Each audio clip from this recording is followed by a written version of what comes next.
ನಮಸ್ಕಾರ ಗೆಳೆಯರೆ, ನಾಲೆಡ್ಜ್ ಕನ್ನಡಿಗ ಯೂಟ್ಯೂಬ್ ಚಾನೆಲ್ಗೆ ಸ್ವಾಗತ. ಇಂದಿನ ವಿಡಿಯೋದಲ್ಲಿ ವೀರಭದ್ರಸ್ವಾಮಿಯ ಬಗ್ಗೆ ಹಲವಾರು ವಿಷಯಗಳನ್ನು ತಿಳಿಯೋಣ ಬನ್ನಿ.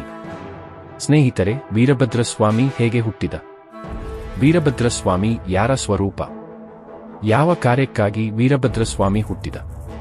ಇವೆಲ್ಲ ವಿಷಯಗಳನ್ನು ತಿಳಿಯಲು ವಿಡಿಯೋನ ಪೂರ್ತಿಯಾಗಿ ಕೊನೆಯವರೆಗೂ ನೋಡಿ. ಸ್ನೇಹಿತರೆ, ಇಂದಿಗೂ ಸಹ ವೀರಭದ್ರಸ್ವಾಮಿ ಹುಟ್ಟಿನ ಬಗ್ಗೆ ಅನೇಕ ದಂತಕಥೆಗಳಿವೆ.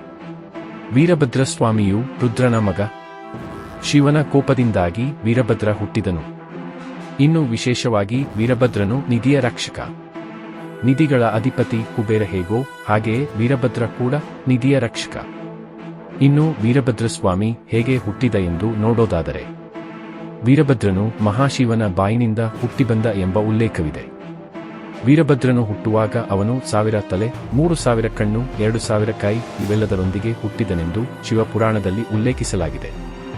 ಇನ್ನು ಕರ್ನಾಟಕ ಹಾಗೂ ಅಕ್ಕಪಕ್ಕದ ರಾಜ್ಯದ ಬಹುತೇಕ ಜನರ ಮನೆಯ ದೇವರು ವೀರಭದ್ರಸ್ವಾಮಿ ಎಂಬುದು ವಿಶೇಷ ಸಂಗತಿಯಾಗಿದೆ.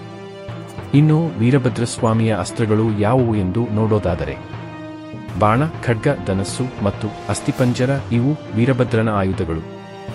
ಘಟನೆಯೊಂದರಲ್ಲಿ ವಿಷ್ಣುವು ವೀರಭದ್ರನನ್ನು ಸಂಹರಿಸಲು ತನ್ನ ಸುದರ್ಶನ ಚಕ್ರವನ್ನು ಪ್ರಯೋಗಿಸಿದಾಗ ಸುದರ್ಶನ ಚಕ್ರವನ್ನೇ ನುಂಗಿದ ಶಕ್ತಿವಂತ ಈ ವೀರಭದ್ರಸ್ವಾಮಿ.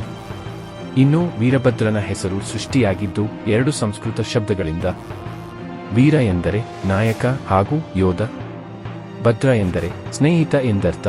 ಇನ್ನು ವೀರಭದ್ರಸ್ವಾಮಿ ಹೇಗೆ ಹುಟ್ಟಿದ ಎಂದು ನೋಡೋದಾದರೆ, ರಾಜ ದಕ್ಷ ಪ್ರಜಾಪತಿಯ ಪುತ್ರಿ ಸತಿಯು ಶಿವನನ್ನು ಆರಾಧಿಸುತ್ತಾ ಅವನನ್ನೇ ಮದುವೆಯಾಗಬೇಕೆಂದು ಇರುತ್ತಾಳೆ. ಆದರೆ ದಕ್ಷ ಪ್ರಜಾಪತಿಗೆ ಶಿವನನ್ನು ಕಂಡರೆ ಆಗುತ್ತಿರಲಿಲ್ಲ. ಶಿವನು ಹುಲಿ ಚರ್ಮವನ್ನು ಬಟ್ಟೆಯಂತೆ, ಕುತ್ತಿಗೆಯ ಸುತ್ತ ಹಾವು ಇವೆಲ್ಲದರ ಕಾರಣ ದಕ್ಷನಿಗೆ ಶಿವನನ್ನು ಕಂಡರೆ ಆಗುತ್ತಿರಲಿಲ್ಲ. ಆದರೆ ಸತಿಯು ಶಿವನನ್ನೇ ಮದುವೆಯಾಗುತ್ತಾಳೆ. ನಂತರ ಕೆಲವು ದಿನಗಳ ಬಳಿಕ ರಾಜಾದಕ್ಷ ಪ್ರಜಾಪತಿಯು ಮಹಾಯಜ್ಞವನ್ನು ಮಾಡಿಸಲು ಮುಂದಾಗುತ್ತಾನೆ. ಇದಕ್ಕೆ ಎಲ್ಲರನ್ನೂ ಆಹ್ವಾನಿಸುತ್ತಾನೆ. ದೇವತೆಗಳು ಹಾಗೂ ಋಷಿಗಳನ್ನು ಸಹ ಆಹ್ವಾನಿಸುತ್ತಾನೆ. ಆದರೆ ಕೈಲಾಸವಾಸ ಶಿವ ಮತ್ತು ಸತಿಯನ್ನು ಮಾತ್ರ ಆಹ್ವಾನಿಸುವುದಿಲ್ಲ. ಇದರಿಂದ ಸತಿಯು ಪ್ರಾಣ ಸಂಕಟದಿಂದ ದುಃಖಿತಳಾಗುತ್ತಾಳೆ. ಯಜ್ಞದಲ್ಲಿ ಭಾಗವಹಿಸಲೇಬೇಕೆಂದು ಯಜ್ಞ ನಡೆಯುವ ಸ್ಥಳಕ್ಕೆ ತೆರಳಿದಳು. ಆದರೆ ಶಿವನಿಗೆ ಇದು ಇಷ್ಟವಿರಲಿಲ್ಲ. ಆದರೂ ಸಹ ಶಿವನು ಹೋಗಲು ಅನುಮತಿ ನೀಡಿ ಶೀಘ್ರ ಮರಳಬೇಕೆಂದು ತಿಳಿಸಿದನು. ಯಜ್ಞ ನಡೆಯುವ ಸ್ಥಳಕ್ಕೆ ಬಂದ ಸತಿಯು ತನ್ನನ್ನು ಹಾಗೂ ತನ್ನ ಪತಿಯನ್ನು ಕರೆಯದಿದ್ದಕ್ಕೆ ಪ್ರಶ್ನಿಸಿದಳು.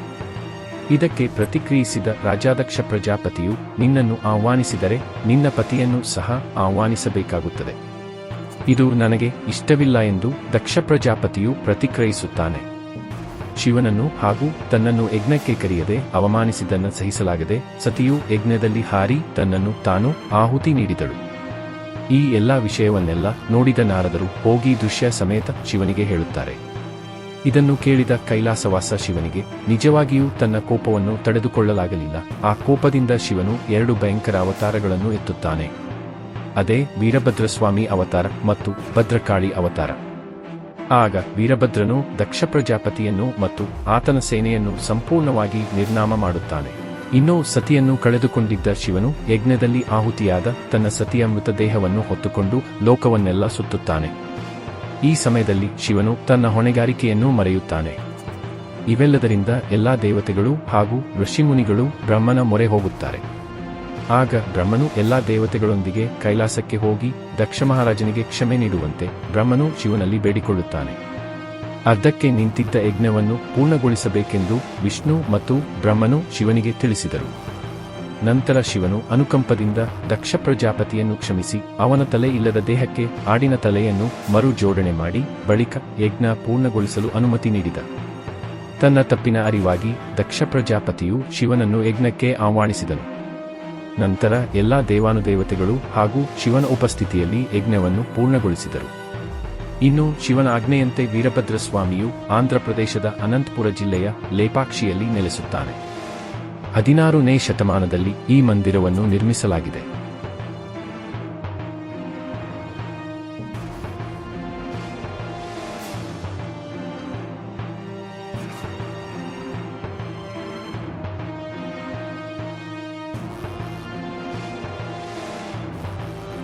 ಇದಾಗಿತ್ತು ಗೆಳೆಯರೇ ಇವತ್ತಿನ ವಿಷಯ.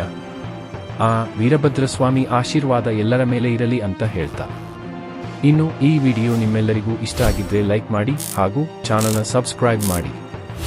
ಧನ್ಯವಾದಗಳು.